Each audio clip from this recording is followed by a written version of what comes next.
बर' आफाद ट्राइबेल आफादफोरजों सावरायालासेनो आलफानि गोरोबथा। आलफानि एकर्डखौ सानसुमा खुंगुर बैसुमुतियारिया गोजोननाय गैया। कुनु बर' आफाद कुनु ट्राइबेल आफादफोरजों सावराया हसिया government of India Assam government आलफाजों एब्राप्टलि मोनसे डेन्जारास मोनसे एकर्ड जाबाय। बारग' एमपि सानसुमा खुंगुर बैसुमुतियारिया आलफा गोरोबथाखौ गनाया। जायखौ जों कुनु पद्धतिजों मानिनो हाया, मानिनायनि कुइसन गैया। आलफानि गोरोबथायाव आसामखौ बोखावनो मोनला। जे आसामनि टेरिटरियेल इन्टिग्रिटिखौ गभर्नमेन्ट अफ इन्डिया मेनटेन खालामगोन जाहैबाय। दैट मिन्स आसाम स्टेटनिफ्राय कुनु मोनसेबो गोदान स्टेट बुखावनो मोनला जाहैदों। बेसे डेन्जारास। बड'लेण्ड रायजो मोननांगौखौ साबि होनाय जाबाय। जोंहा जे सेपारेट मोनथारनांगौ इन्डिजिनास मानसि हिसाबै आसामा जोंनि हिसाबै बेयाव थाला लागायनाय जायाखैबा डेन्जारास। बर' आफाद ट्राइबेल आफाद आरो रावजोंबो सावरायालाबानो गभर्नमेन्ट अफ इन्डियाजों गभर्नमेन्ट अफ आसामा आलफाजों मोनसे गोरोबथा जानानै थांबाय। बे गोरोबथायाव बर' हारिया गोबां खहा दं। आसामखौ आलादा रायजो सोरजिनो मोननाय नंला। बारग' एमपि सानसुमा खुंगुर बैसुमुतियारिया आलफा गोरोबथाखौ गनाया होनना खौरां मेलनि गेजेरजों आलफानि गोरोबथाखौ लाना बारग' एमपि सानसुमा खुंगुर बैसुमुतियारिया ओरैबायदि बुङो। नै दाखालिसो डिसेम्बरनि 29 तारिखखालि कुनु बर' आफाद कुनु ट्राइबेल आफादफोरजों सावराया हसिया government of India Assam government आलफाजों प्रटक आलफाजों एब्राप्टलि मोनसे डेन्जारास मोनसे एकर्ड जाबाय। बे एकर्डआव गिथाव गिथाव मोनथाम क्लज होबाय। मोनसे सिरियास क्लजआ जाबाय जे आसामनि टेरिटरियेल इन्टिग्रिटिखौ गभर्नमेन्ट अफ इन्डिया मेनटेन खालामगोन जाहैबाय। दैट मिन्स आसाम स्टेटनिफ्राय कुनु मोनसेबो गोदान स्टेट बुखावनो मोनला जाहैदों। बेसे डेन्जारास। जोंहा जे सेपारेट मोनथारनांगौ इन्डिजिनास मानसि हिसाबै आसामा जोंनि हिसाबै बेयाव थाला लागायनाय जायाखैबा डेन्जारास।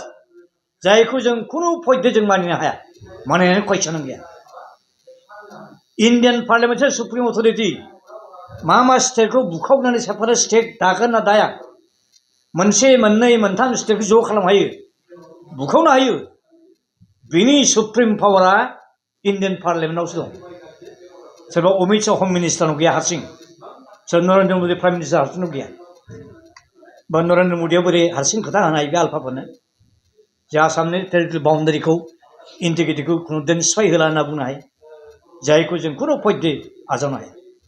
आरो मोनसे बिराद सिरियास मा क्लजआ आसामनि 6टा हारि जाय हारिफ्रा लेखायै फरायै शिक्षा दीक्षा इन टार्म्स of इक'नमि in terms of developmental aspect index more further advanced than the existing tribal people. दिनै आहम जातिया आसामखौ 600 बोसोर राजत्व खालामखांबाय। 1228 निफ्राय जागायनानै बे 600 बोसोर आसामखौ बेंग्रा हारिया बोरै ट्राइबेल जाफिननो हायो? बिसिनि पपुलेसन 20-25 लाख। कच राजबंशीया ट्राइबेल जानो नागिरदोंमोन। खेबसेखालि 6 मासनि थाखाय ट्राइबेल स्टेटास होदों, उनाव होनो हायासै गभर्नमेन्टआ। बिसिनि पपुलेसना 50-60 लाख होनना बुङो। आदिबासीखौ आसामाव ब्रिटिश पिरियडआव साहा बागानफ्राव साहा बिफां गायनो साहा बिलाइ खानोसो इन्डेन्सार कन्ट्राक्चुवेल लेबार हिसाबै लाबोदोंमोन। बिसिनि पपुलेसना 50-60-70 लाख होनना बुङो। मरान मथक सुतिया बिराद एडभान्स। बे 6टा जातिनि ट्राइबेल माबाया मानसिनि पपुलेसना नट लेस देन 1.5 crore। बिसिना 1.5 कोटि। जोंना आसामनि एक्जिस्टिं ट्राइबेल पपुलेसन 30-32 लाखल'। बे 1.5 कोटि जातिनि मानसिया ट्राइबेल जायोब्ला मा जागोन? सेस। बड'लेण्डआबो सेस, बर' जातियाबो सेस, ट्राइबेलाबो सेस। Whereas 2002आव अल इन्डिया लेभेलाव शेड्युल कास्ट शेड्युल ट्राइबनि लिस्टखौ रिभाइज खालामदों। ओमफ्राय 2003आव नटिफाइ खालामबाय।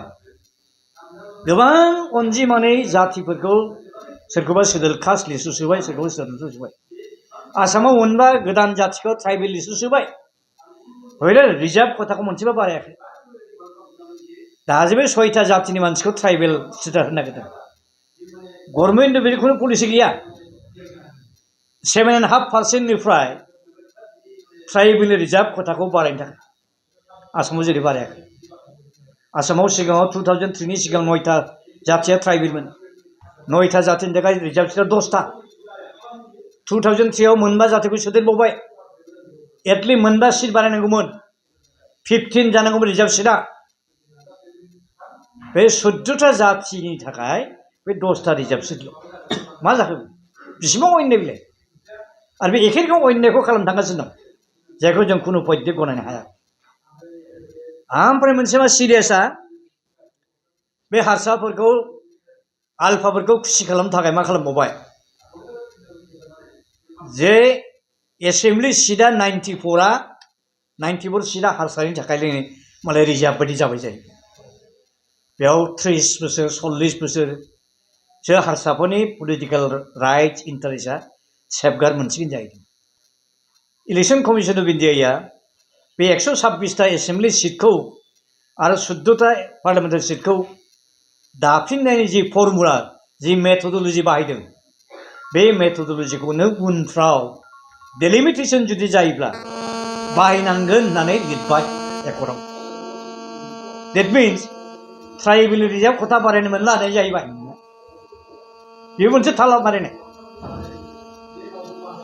सिरियास आरोखि बेखायनो अम्बेडकारा बुंलांदों जे political power is the main key by which you can open either big or small lock होनदों दा जोंनि ट्राइबेलफोरनि इन्डिजिन मानसिनि पलिटिकल राइट्स एन्ड पावारखौ बेबायदिनो सेना लांजोबनानै मालायनो हैनो नागिरदों आरोखि सिरियास आरोखि दा जोंनि कनसियास बर' फिसाफोरखौ बेफोर सिरियास बाथ्राफोरखौ इसुफोरखौ मोजाङै बिजिरनो नायनो आं खावलायबाय आरोखि